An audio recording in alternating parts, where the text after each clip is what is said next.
भगवत गीता में लिखेला है बुत परस्ती हराम है, गलत है।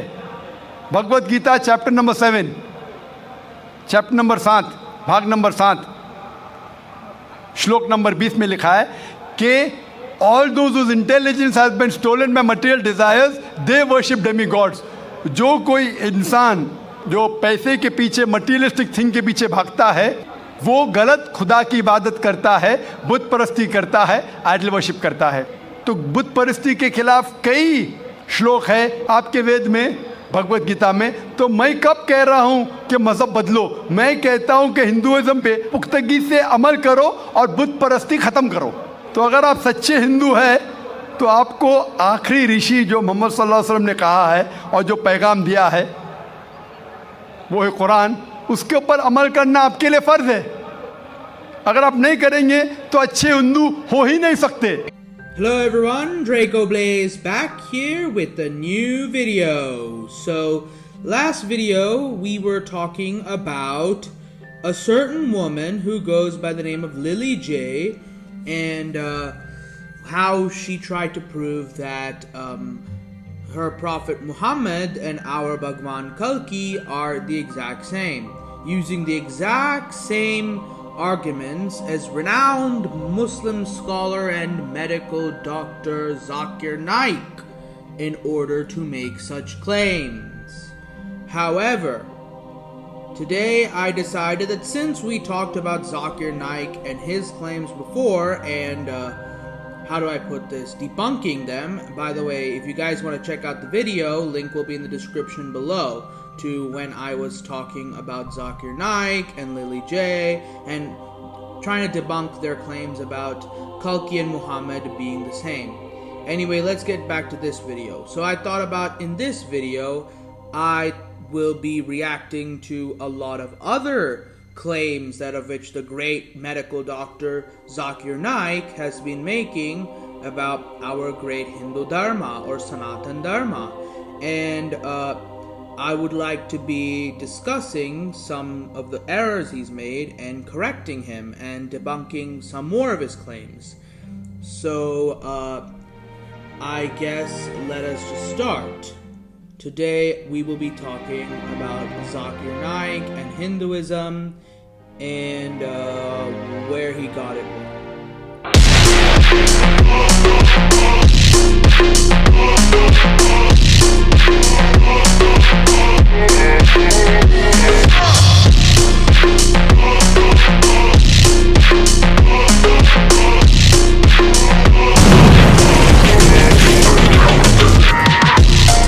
Alright guys, now we will be looking at a YouTube short wherein the great medical doctor Zakir Naik will be explaining to this one man who seems to be loving all religions that if you love all religions then and respect even Islam and Christianity and all of them, then why do you still commit idol worship? And even tries to prove that idol worship is not just bad in or not supposed to be done in Christianity or Islam, but even in the Hindu scriptures like Vedas talk against it.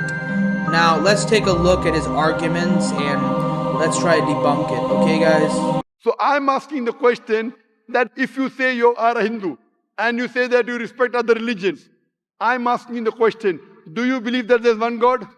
As per books, I do. Respecting other religions has nothing to do with the belief in monotheism. A monotheist can respect an atheist and his atheism.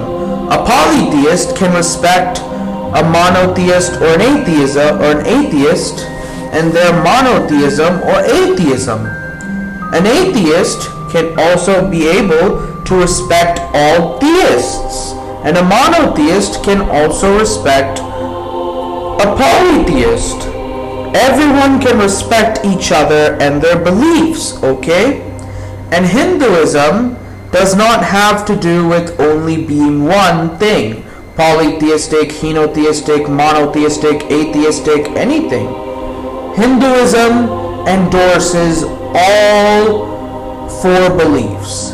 Polytheism, the worship of and belief in the existence of many gods, Henotheism, which is like polytheism, the belief in many gods, but like monotheism, of them I only worship one, and monotheism, the belief in only one God, and atheism or non-theism, the disbelief in the existence of any gods altogether.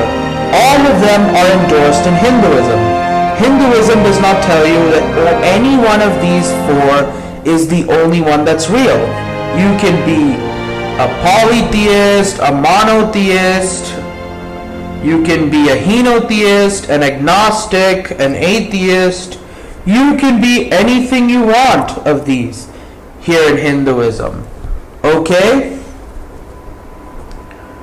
So, being a monotheist does not mean I am a good Hindu. It means that I respect others and I love others and I follow the teachings of love and compassion, that of which Hinduism is all about. I myself am personally a polytheist slash henotheist, but that doesn't mean that if there's a Hindu monotheist or a Hindu atheist that they are any less Hindu than me if they follow the same principles of Hinduism as I do. Do you believe that idol worship is prohibited? That's a confusing area. It's very clear in the Hindu scriptures. Yajurved chapter 32 verse number 3, Na tasya pratima asti. Of that God there is no pratima, there is no photograph, no painting, no image, no idol, no statue. Actually, no. Yajurveda, Book 32, translated by Ralph Griffith, verse 3. There is no counterpart of him whose glory verily is great. In the beginning rose Hiranyagarbha, etc.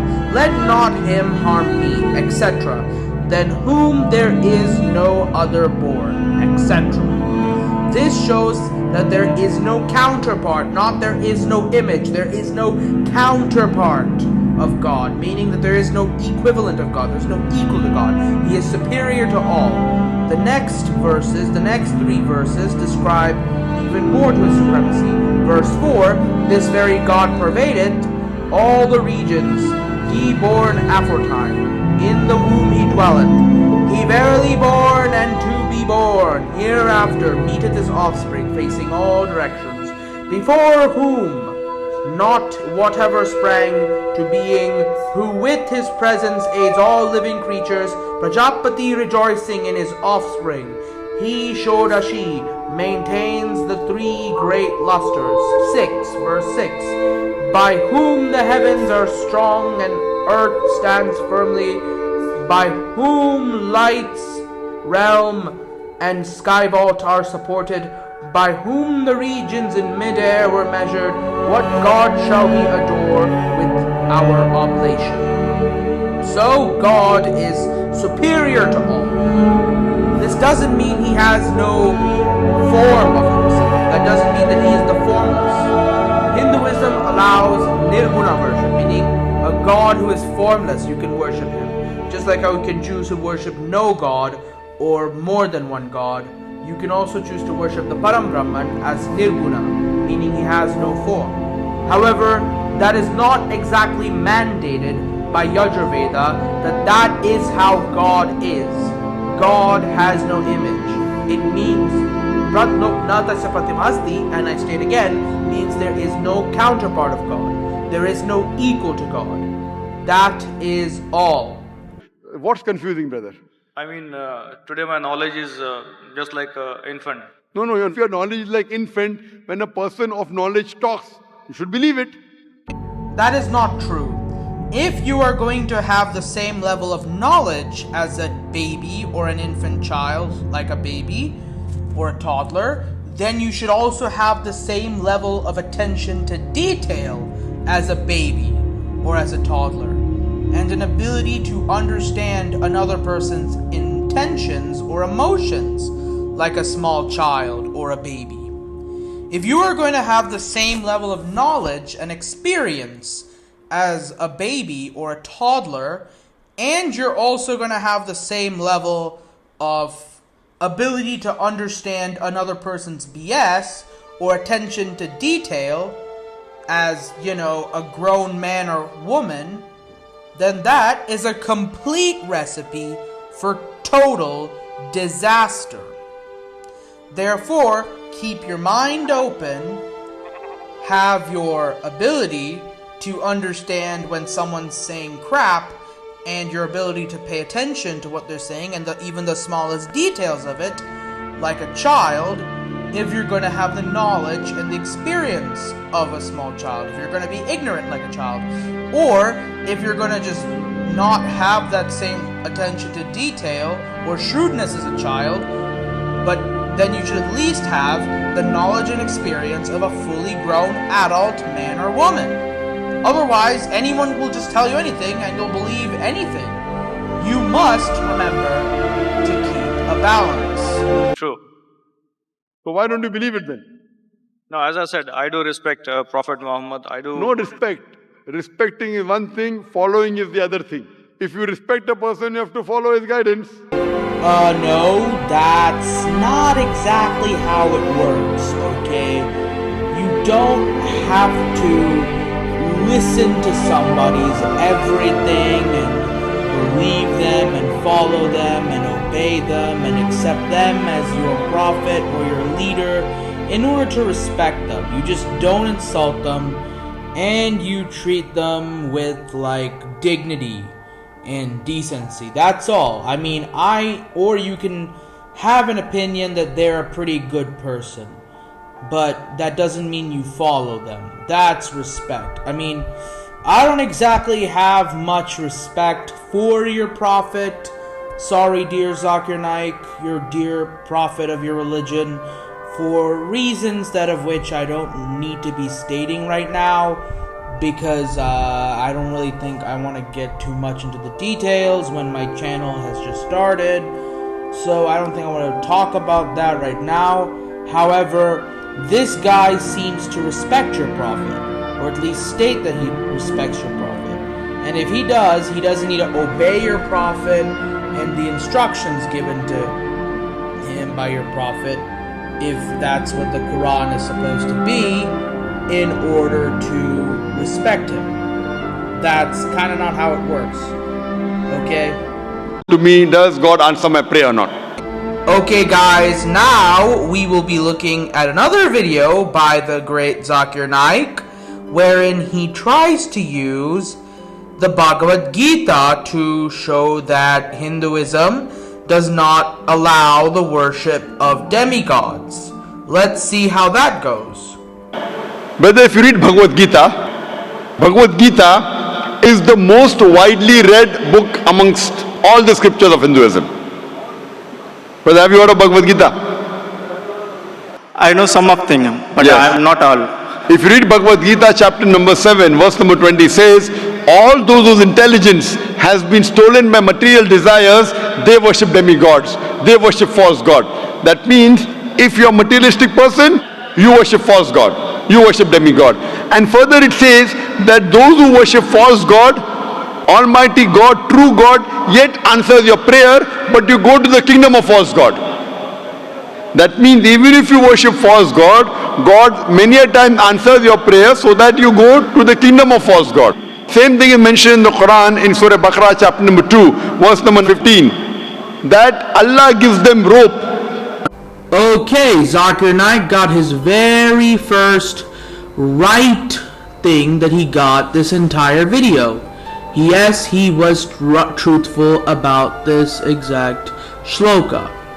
Srimad Bhagavad Gita, English translation and commentary by Swami Swarupananda. Chapter 7, verse 20. Others, again, deprived of discrimination by this or that desire, follow this or that right, devote themselves to other gods led by their own natures. And then we can read in chapter 7, verse 2 in Bhagavad Gita as it is, translation, Kamayas Tair Krita Janaha prapadyante nya devataha tam niyamam astaya prakritaya niyataha svaya. Meaning, those deprived of discrimination by various desires impelled by their particular natures worship the lesser demigods, adapting to the applicable rites and rituals. So yes, while he did state that people who are just following their own natures, baser natures, and who are deprived of the ability to not follow their desires, do worship demigods, you can see that Sri Krishna has not forbidden demigod worship or the worship of other gods but for himself throughout the Bhagavad Gita. That is in fact still allowed. Anyway guys, I think I will just end the video over here with this. If you guys enjoyed the video, please do subscribe and hit the like button and the notification button for more content, cool content in the Fam Squad.